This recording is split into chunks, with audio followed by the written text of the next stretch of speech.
The Story of Civilization, Volume 4, The Age of Faith, Part 3, by Will Durant. Continued, Cassette 6, Side 1. Standing at the crossing of transept and nave, one may see the major roses of Chartres. In the main facade, the central rose spans 44 feet, almost as wide as the nave that it surveys. Some have called it the finest work in glass known to history. Flooding the north transept is the Rose of France, given by Louis IX and Blanche of Castile, and dedicated to the Virgin. Facing it across the church is the Rose of Dreux. In the south transept facade, given by Blanche's enemy, Pierre Mauclair of Dreux, and opposing Mary's son to Blanche's Mother of God. 35 lesser roses and 12 still smaller roselettes complete the roster of Chartres' circular glass. The modern spirit, too hurried and nervous to achieve patient and placid perfection, stands in wonder before works that must be ascribed not to the genius of singular individuals, but to the spirit and industry of a people, a community, an epoch, and a faith. We have taken Chartres as typifying mature or rayonnant Gothic, and we must not indulge in similar tarrying over Reims, Amiens, and Beauvais. But who could pass hurriedly by the west front of Reims? If the original spires still rose from the towers, that facade would be the noblest work of man. Astonishing are the unity and harmony of style and parts in a structure raised by 6 generations. The cathedral finished by Hincmar in 841 was burned down in 1210. On the first anniversary of that fire, a new cathedral was begun, designed by Robert de Coucy and Jean d'Orbay, to be fit for the crowning of France's kings. After 40 years of labor, funds ran out. The work was stopped in 1251, and the great church was not completed till 1427. A fire in 1480 destroyed the spires. The savings of the cathedral were used up in repairing the main structure, and the spires were not rebuilt. In the First World War, shells smashed several buttresses and tore huge gaps in roof and vault. The outer roof was destroyed by fire, and many statues were ruined. Other figures have been mutilated by fanatics or by the erosion of centuries. History is a duel between art and time. The sculptures of Reims, like its facade, mark the acme of Gothic art. Some are archaically crude. Those in the central doorway are unsurpassed, and at various points on the portals, the pinnacles, the interior, we come upon figures that have almost the finish of Periclean statuary. Some, like the Virgin in the pillar of the central portal, are perhaps too graceful, and suggest a weakening of Gothic force. But the Virgin of the Purification at the left of the same portal, and the Virgin of the Visitation at the right, are among those achievements of conception and execution before which tongue and pen are stilled. More renowned, but not so near perfection, are the smiling angels in the Annunciation group of this facade. How different these joyous faces are from the St. Paul of the north portal, itself one of the most powerful portraits ever carved in stone. The sculptures of Amiens Cathedral excel those of Reims in elegance and finish, but fall short of them in dignity of conception and depth of revelation. Here, on the western porch, is the famous Beau Dieu, a little formal and lifeless after the living figures of Reims. Here also is Saint-Firmin, no frightened ascetic, but a firm, calm man who never doubted right would triumph. And here is a virgin holding her child in her arms with all the absorbed tenderness of young motherhood. On the south portal, the Vierge Dorée, the Golden Virgin, smiles as she watches her child playing with a ball. She is a bit prettified, but too gracious to deserve Ruskin's ungallant epithet, the soubrette of Picardy. Pleasant it is to see how the Gothic sculptors, after a century of serving theology, discovered men and women, and carved the joy of life on church facades. The church, which also had learned to enjoy the earth, winked at the discovery, but thought it wise to have a last judgment on the main facade. Amiens Cathedral was built in 1220 to 1288 by a succession of architects, Robert de Lusache, Thomas de Cormont, and his son, Regnault. The towers were not completed till 1402. The interior is the most successful of Gothic naves. It rises to a vault 140 feet high, and seems rather to be drawing the church upward than to be bearing a weight. Continuous shafts from the ground to vault bind the 3-storied arcades of the nave into a majestic unity. The vaulting of the apse is a triumph of harmonious design over baffling irregularities. And the heart stands still at first sight of the clerestory windows and the roses of transepts and facade. But the nave seems too narrow for its height, the walls too frail for the roof. An element of insecurity enters into the awe aroused by this buoyant stone. In Beauvais Cathedral, this vaulting ambition of Gothic overleaped itself and reached its fated fall. The magnificence of Amiens stirred the citizens of Beauvais to jealousy. In 1227 they began to build and vowed to raise the vault of their shrine 13 feet higher than Amiens. They brought the choir to the promised height, but hardly had they roofed it when it fell. In 1272 a recuperating generation built the choir again as high as before, and in 1284 it fell again. Once more they built the choir, this time to 157 feet from the ground. Then their funds ran out, and they left the church for 2 centuries without transepts or nave. In 1500, when France had at last recovered from the 100 Years' War, the gigantic transepts were begun, and in 1552, to top the spire of St. Peter's in Rome, a lantern tower was raised over the transept cross to a height of 500 feet. In 1573, this tower collapsed and brought down with it large sections of the transepts and the choir. The brave Beauvaisois at last compromised. They repaired the choir to its precarious pitch, but never added a nave. Beauvais Cathedral is therefore all head and no body. Externally, 2 rich transept facades and an apse engulfed in buttresses. Internally, a cavernous choir aglow with magnificent stained glass. If, ran an old French saying, one could combine the choir of Beauvais with the nave of Amiens, the facade of Reims, and the spires of Chartres, one would have a perfect Gothic cathedral. In later ages, men would look back to that 13th century and wonder what fountain of wealth and faith had poured out such glory upon the earth.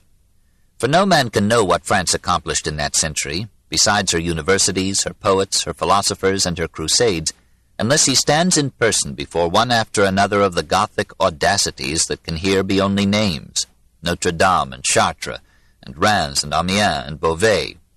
Bourges, 1195 to 1390, with its vast nave and 4 aisles and famed glass, and lovely sculptured angel with the scales.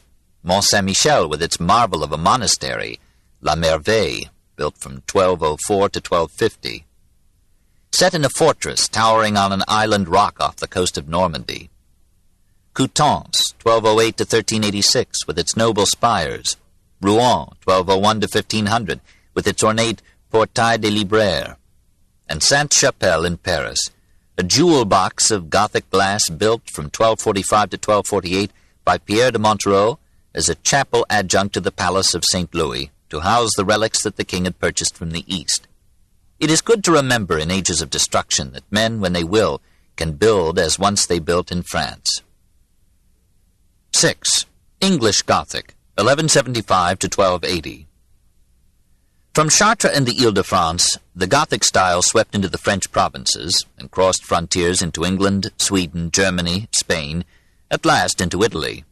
French architects and craftsmen accepted foreign commissions, and everywhere the new art was called opus franciginum, work born in France.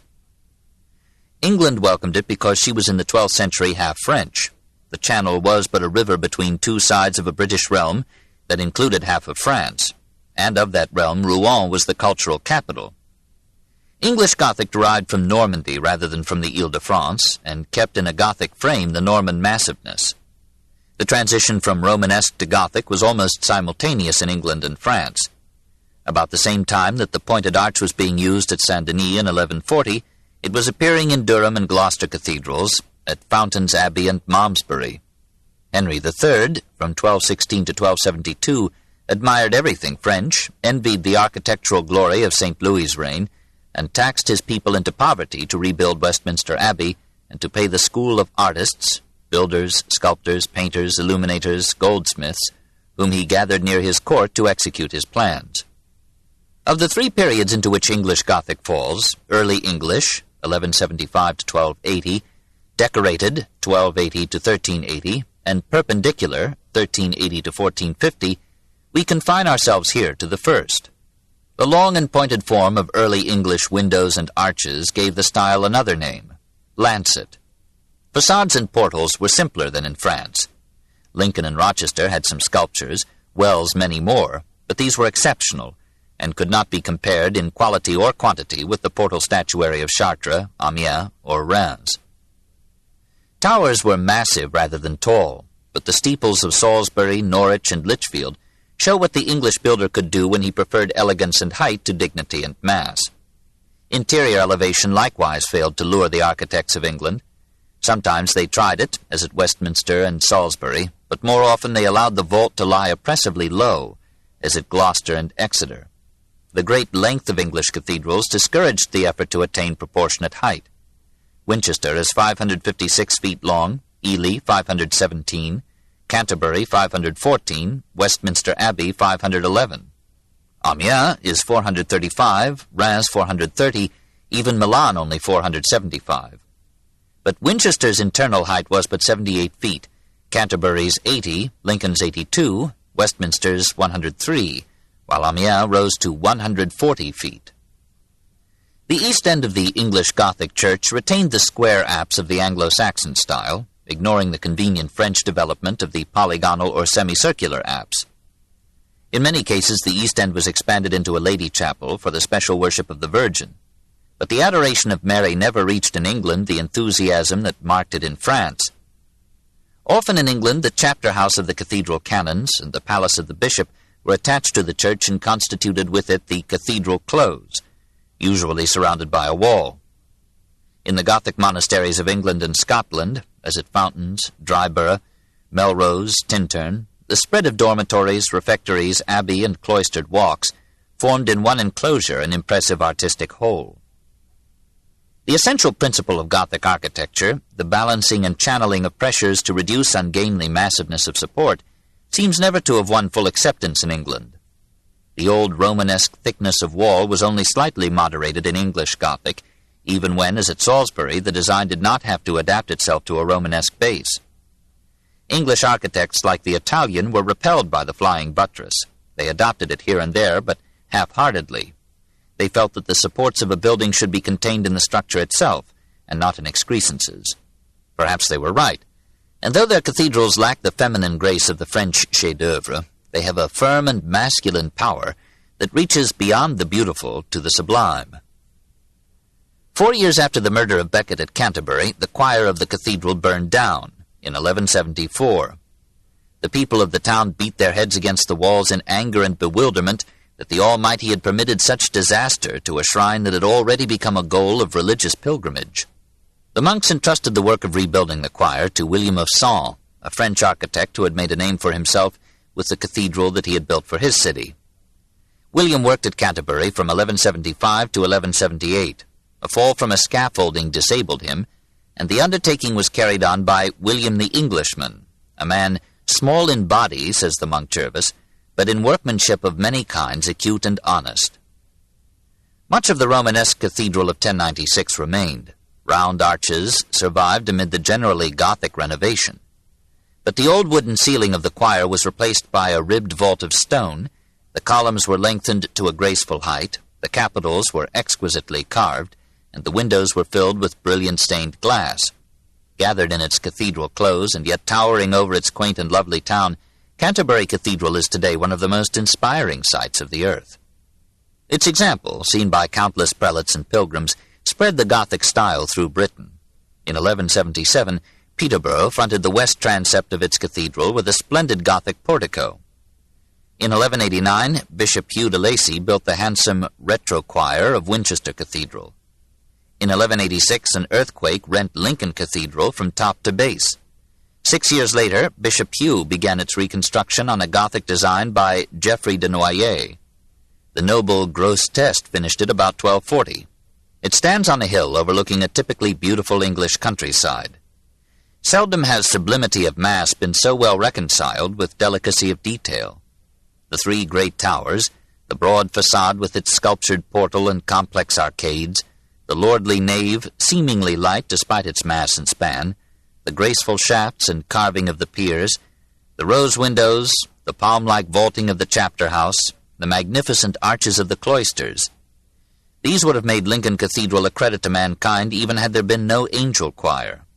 In 1239, an old Norman tower fell and crushed Bishop Hugh's choir. A new choir rose in 1256 to 1280 in the nascent decorated style, ornate but exquisite.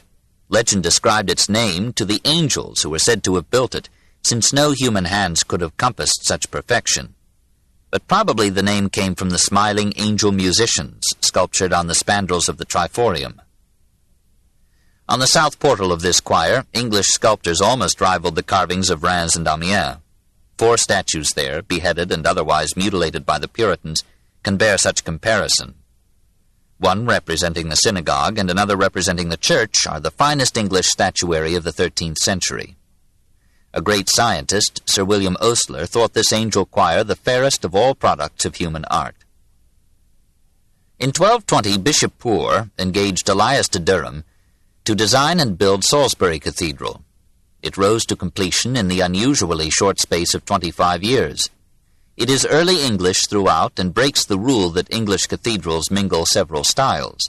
The unity of design, the harmony of mass and line, the simple majesty of the transept tower and spire, the grace of the vault in the Lady Chapel, and the lovely windows of the chapter house redeem the squat heaviness of the nave piers and the oppressive shallowness of the vault. Ely Cathedral still has a wooden ceiling, but not unpleasing.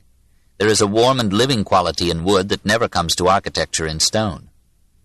To Ely's fine Norman nave, the Gothic architects added a pretty west porch, or Galilee, circa 1205, a presbytery with handsome column clusters of Purbeck marble, and in 14th century decorated Gothic, a Lady Chapel, a choir, and, over the transept crossing, a gorgeous lantern tower, the Ely Octagon. Wells Cathedral, from 1174 to 1191, was one of the earliest examples of English Gothic. Its nave was not too well designed, but the west front, added from 1220 to 1242 by Bishop Jocelyn, narrowly escaped being the most beautiful in England. In the niches of this facade were 340 statues. 106 are missing, victims of Puritanism, vandalism, and time. Those that remain constitute the largest collection of figure sculpture in Britain. We cannot say as much for their quality. The culminating achievement of early English Gothic was Westminster Abbey. Henry III, who had made Edward the Confessor his patron saint, felt that the Norman church built by Edward in 1050 was unworthy to house Edward's bones. He ordered his artists to replace it with a Gothic edifice in the French style, and for this purpose he raised by taxation £750,000, which we may diffidently equate at $90 million today. The work began in 1245 and continued till Henry's death in 1272. The design followed Reims and Amiens, even to admitting the continental polygonal apse. The sculptures of the north porch, portraying the Last Judgment, were influenced by those of Amiens' west front. In the spandrels of the transept triforium are remarkable reliefs of angels. One angel in the south transept offers to the centuries a tender, gracious face, rivaling the cherubim of Reims. Over the doorway of the chapter house are 2 figures representing the Annunciation, and showing the Virgin in a charming gesture of modest deprecation. Even finer are the early royal tombs in the abbey, and best of all that of Henry III himself, an ideally handsome and well-proportioned improvement upon the stout and stunted king. The crimes of a score of rulers are in those splendid tombs forgotten, and half redeemed by the English genius that lies buried under the stones of this sovereign sepulchre. 7. German Gothic, 1200 to 1300. Flanders imported Gothic from France at an early date. St. Gudula's, proud on its hill in Brussels, was begun in 1220. Its chief glory is its stained glass. St. Bavon's at Ghent built a Gothic choir in 1274. And St. Rombaud's at Mechlin surveyed the countryside from huge towers never finished but still too ornate. Flanders was more interested in textiles than in theology. Its characteristic architecture was civic, and its earliest Gothic triumphs were the cloth halls at Ypres, Bruges, and Ghent. That of Ypres, from 1200 to 1304, was the most majestic, a 450-feet-long facade of 3-storied arcades with colonnaded corner pinnacles and stately central tower. It was reduced to ruins in the First World War. The cloth hall of Bruges, 1284 and following, still dominates its square with a superb and world-famous belfry. These fine buildings and those of Ghent, from 1325 onward, suggest the prosperity and just pride of the Flemish guilds, and constitute some part of the charm of these now quiet and pleasant towns. As Gothic spread eastward into Holland and Germany, it encountered increasing resistance.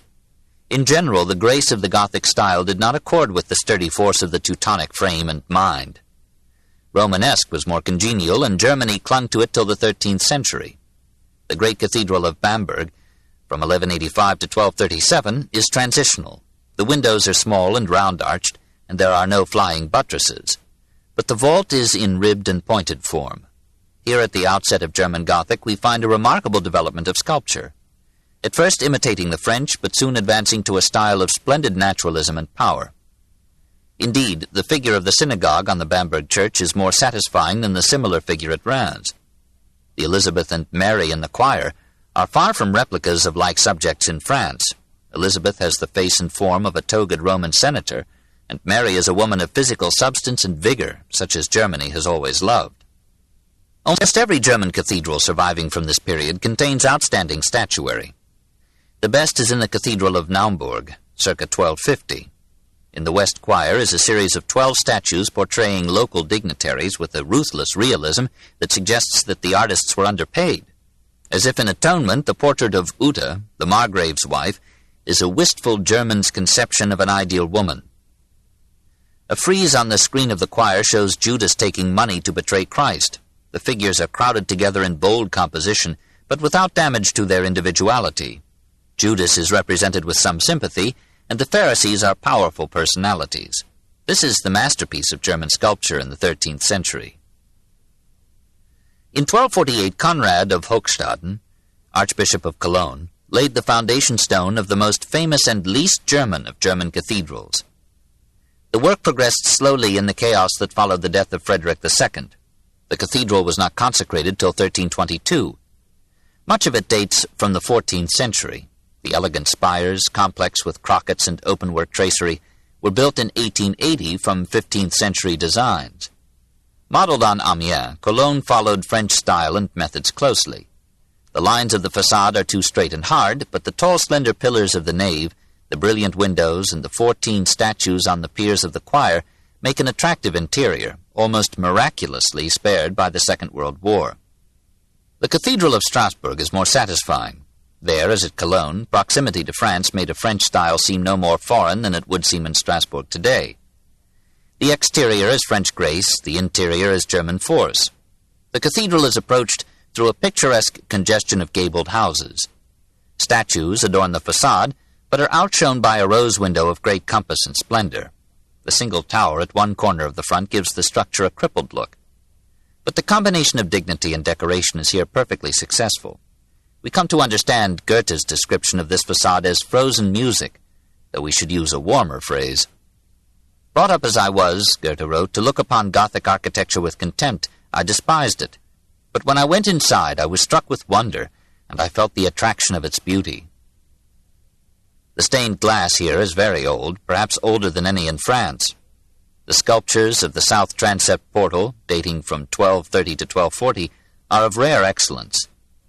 The tympanum over the door is a deep relief of the Virgin's death.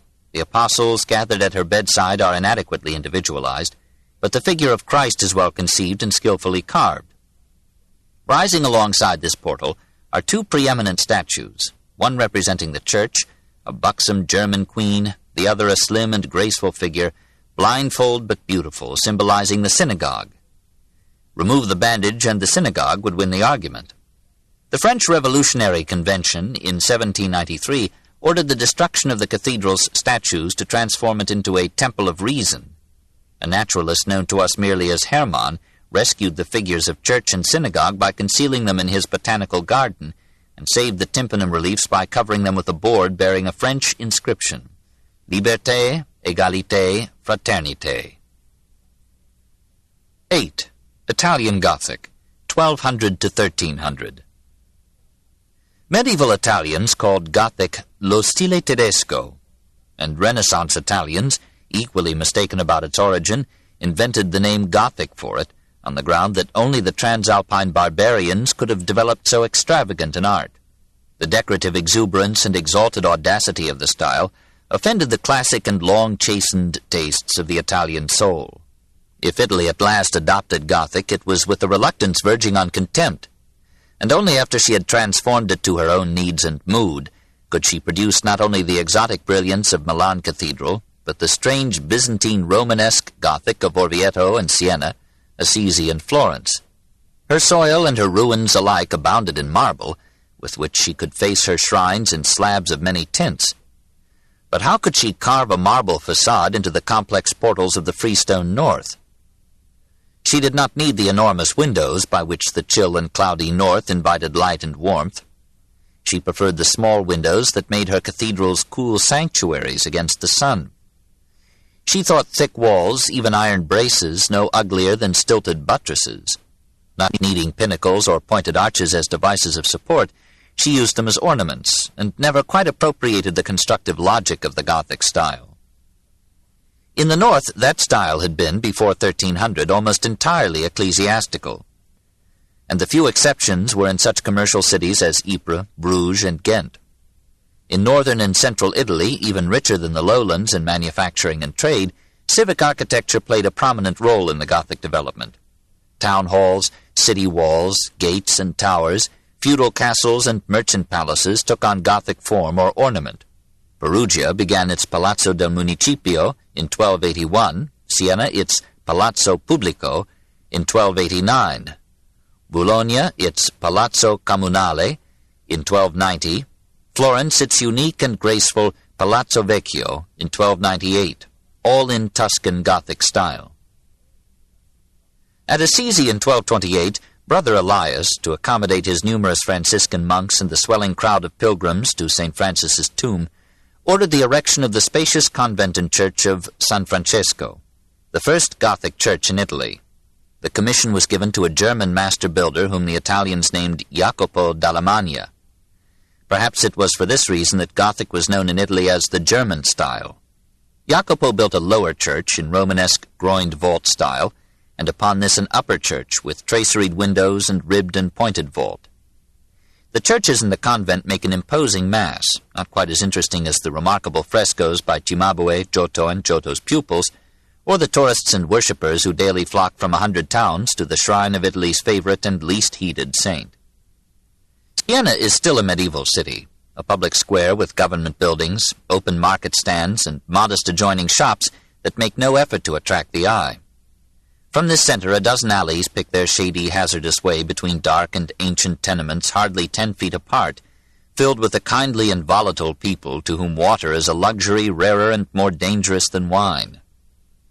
On a hill behind the tenements rises La Metropolitana, the cathedral of the city, in an unpleasant striation of black and white marble.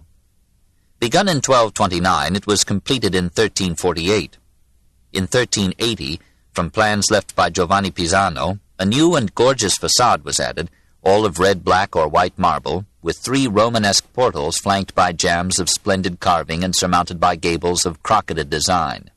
A vast rose window filtered the setting sun. Arcades and colonnades running along the front presented a parade of statuary. Pinnacles and towers of white marble softened the corners, and in the high pediment a vast mosaic showed the Virgin Mother floating up to paradise. The Italian architect was interested in a bright and colorful surface, not, like the French, in the subtle play of light and shade upon recessed portal orders and deeply sculptured facades. There are no buttresses here. The choir is topped with a Byzantine dome. The weight is borne by thick walls and by round arches of gigantic span, rising from clustered columns of marble to a vault of round and pointed ribs. Here is a Tuscan Gothic still predominantly Romanesque, all the world apart from the heavy miracles of Amiens and Cologne. Within is the white marble pulpit of Niccolò and Giovanni Pisano, a bronze Baptist by Donatello from 1457, frescoes by Pinturicchio, an altar by Baldassare Peruzzi from 1532, richly carved choir stalls by Bartolomeo Neroni from 1567. So an Italian church could grow from century to century through the never-ending stream of Italian genius. While Siena's cathedral and campanile were taking form, a miracle reported from the village of Bolsena had architectural results. A priest who had doubted the doctrine of transubstantiation was convinced by seeing blood on the consecrated host. In commemoration of this marvel, Pope Urban IV not only instituted the Feast of Corpus Christi in 1264, but ordered the erection of a cathedral at neighboring Orvieto. Arnolfo di Cambio and Lorenzo Maitani designed it, engaged 40 architects, sculptors, and painters from Siena and Florence, and worked on it from 1290 to its completion in 1330. The facade followed the style of Siena's, but with finer finish of execution and better proportion and symmetry. It is a vast painting in marble, whose every element is itself a painstaking masterpiece. Incredibly detailed and yet precise reliefs on the broad pilasters between the portals tell again the story of creation, the life of Christ, the redemption, and the Last Judgment. One of these reliefs, the Visitation, is already the perfection of Renaissance sculpture. Delicately carved colonnades divide the three stages of the lofty facade and shelter a population of prophets, apostles, fathers, and saints.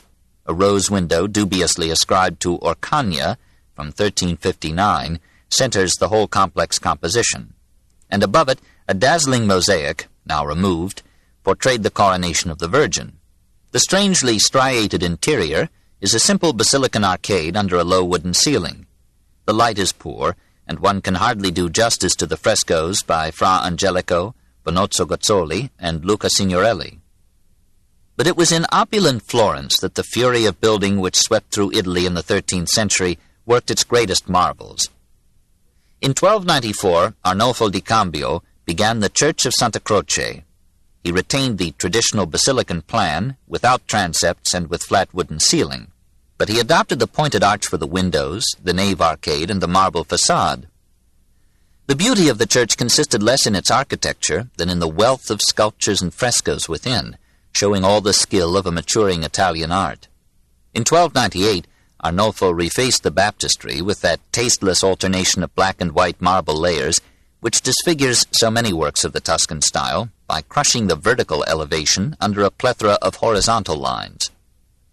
But the proud spirit of the age, another cockcrow of the Renaissance, can be heard in the Edict of 1294, by which the Signoria commissioned Arnolfo to build the great cathedral. Whereas it is sovereign prudence on the part of a people of high origin to proceed in its affairs in such wise that the wisdom and magnanimity of its proceedings may shine forth in its visible works, it is ordered that Arnolfo, master architect of our commune, shall prepare models or designs for the restoration of the Cathedral of Santa Maria Reparata, with the most exalted and most prodigal magnificence, in order that the industry and power of men may never create or undertake anything whatsoever more vast and more beautiful. In accordance with that which our wisest citizens have declared and counseled in public session and in secret conclave, that no hand shall be laid upon the works of the commune without the intention of making them correspond to the noble soul which is composed of the souls of all its citizens united in one will. As doubtless this expansive proclamation was intended to do, it stimulated public giving. The guilds of the city joined in financing the enterprise, and when later on other guilds proved slack, the Wool Guild took over the entire cost, contributing as high as 51,500 gold lire, or $9,270,000 a year. Accordingly, Arnolfo laid out dimensions on a grandiose scale. The stone vault was to be 150 feet high, equal to Beauvais, the nave 260 by 55, and the weight was to be borne by thick walls, iron braces, and pointed nave arches remarkable for their small number, 4, and their enormous 65-foot span and 90-foot height. Arnolfo died in 1301. The work went on, with considerable alteration of plans under Giotto, Andrea Pisano, Brunelleschi, and others, and the ugly pile, renamed Santa Maria de Fiore, was not consecrated till 1436. It is a structure immense and bizarre, which spanned 6 centuries in building, covered 84,000 square feet, and proved inadequate for Savonarola's audience. 9. Spanish Gothic, 1091 to 1300. As the monks of France had brought Romanesque architecture to Spain in the 11th century, so in the 12th they carried Gothic over the Pyrenees. In the picturesque little town of Avila, the Cathedral of San Salvador, begun in 1091, inaugurated the transition with round arches, a Gothic portal, and in the apse, elegant columns rising to pointed ribs in the vault. At Salamanca, piety preserved the old transitional cathedral of the 12th century beside the new one of the 16th. The two together form one of the most imposing architectural ensembles in Spain. At Tarragona, difficulties of finance prolonged the building of the Seo, or Episcopal See, from 1089 to 1375.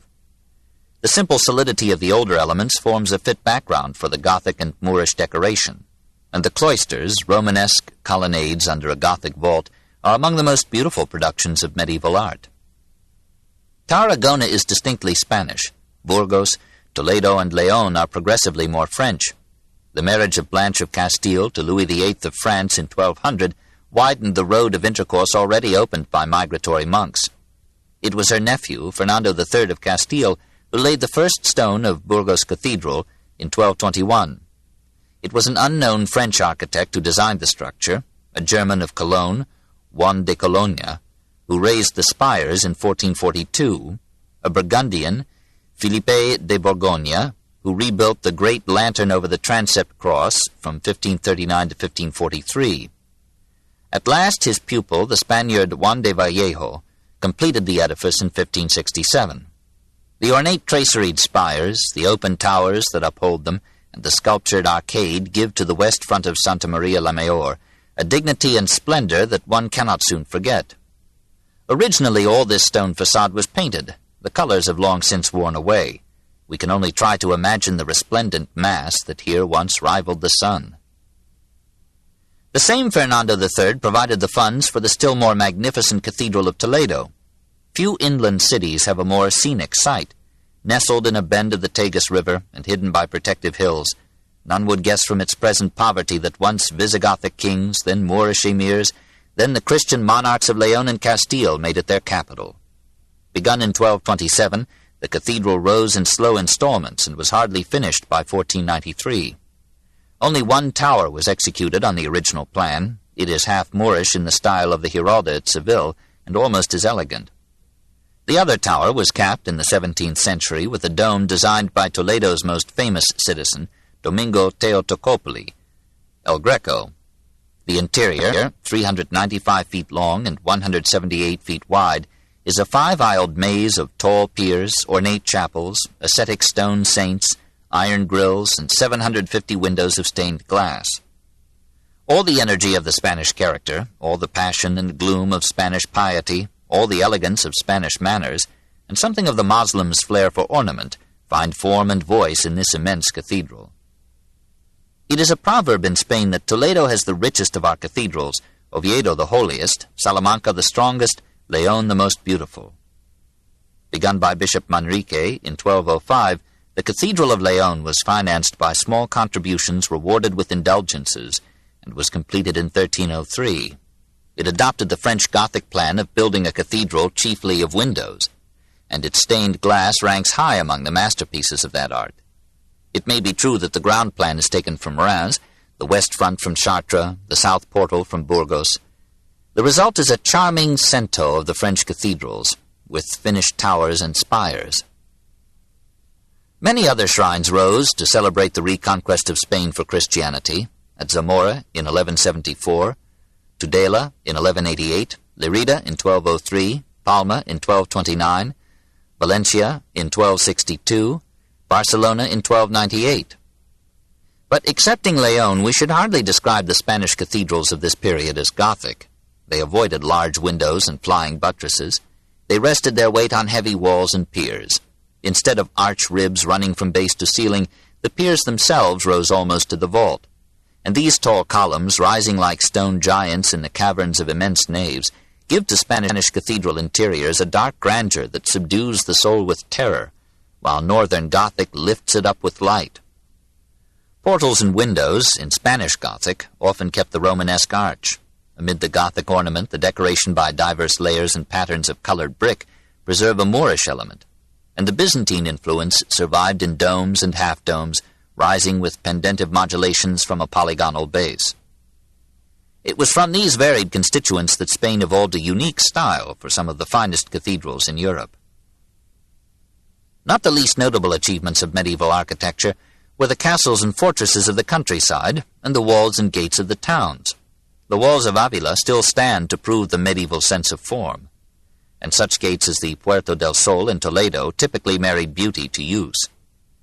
From memories of the Roman castellum, and perhaps from observation of Moslem forts, the Crusaders built in the Near East mighty fortresses like that of Kerak in 1121, superior in both mass and form to anything of their kind in that warlike age. Hungary, the bastion of Europe against the Mongols, raised magnificent castle fortresses in the 13th century. The art flowed west and left in Italy such masterpieces of military art as the fortress tower of Volterra, and in France the 13th century castles of Coucy and Pierrefonds, and the famous Château Gaillard that Richard Coeur de Lion constructed in 1197 on returning from Palestine. Castles in Spain were no figments of fancy, but powerful masses of masonry that kept back the Moors and gave a name to Castile. When Alfonso VI of Castile, from 1073 to 1108, captured Segovia from the Moslems, he built there a castle fortress on the plan of the Alcazar of Toledo. In Italy, castles rose as urban citadels for nobles. The towns of Tuscany and Lombardy still bristle with them. San Gimignano alone had 13 before the Second World War. As early as the 10th century at Châteaudun, France began to build the chateaux that in the Renaissance period were to form a lordly feature of her art. The technique of erecting stone castles passes into England with the Norman favorites of Edward the Confessor. It was advanced by the offensive and defensive measures of William the Conqueror, under whose iron hand the Tower of London, Windsor Castle, and Durham Castle took their earliest forms. From France, again, castle building migrated to Germany, where it became a passion with lawless barons, warrior kings, and conquering saints. The monstrous Schloss of Königsberg, built in 1257 as a fortress from which the Teutonic Knights might rule a hostile population, was a proper victim of the Second World War. 10. Considerations. Gothic architecture was the supreme achievement of the medieval soul. The men who dared to suspend those vaults on a few stilts of stone studied and expressed their science with greater thoroughness and effect than any medieval philosopher in any summa, and the lines and harmonies of Notre Dame make a greater poem than the Divine Comedy. Comparison of Gothic with classic architecture cannot be made in gross, but demands specification. No one city in medieval Europe rivaled the architectural product of either Athens or Rome, and no Gothic shrine has the pure beauty of the Parthenon. But neither has any classic structure known to us the complex sublimity of the Reims façade or the uplifting inspiration of Amiens' vault. The restraint and repose of the classic style expressed the rationality and moderation that Greece preached to effervescent Greece. The romantic ecstasy of French Gothic, the somber immensity of Burgos or Toledo, unwittingly symbolized the tenderness and longing of the medieval spirit, the terror and myth and mystery of a religious faith. Classical architecture and philosophy were sciences of stability. The architraves that bound the columns of the Parthenon were the Medanagon of the Delphic inscription, laying a heavy hand upon exaltation, counseling steadiness, and almost forcing men's thoughts back to this life and earth. The spirit of the North was properly called Gothic, for it inherited the restless audacity of the conquering barbarians. It passed insatiate from victory to victory, and finally, with flying buttresses and soaring arch, laid siege to the sky. But it was also a Christian spirit, appealing to heaven for the peace that barbarism had alienated from the earth. Out of those contradictory motives came the greatest triumph of form over matter in all the history of art. Why did Gothic architecture decline? Partly because every style, like an emotion, exhausts itself by complete expression and invites reaction or change. This book is continued at this point on the other side of this cassette. Please reverse or turn the cassette over now.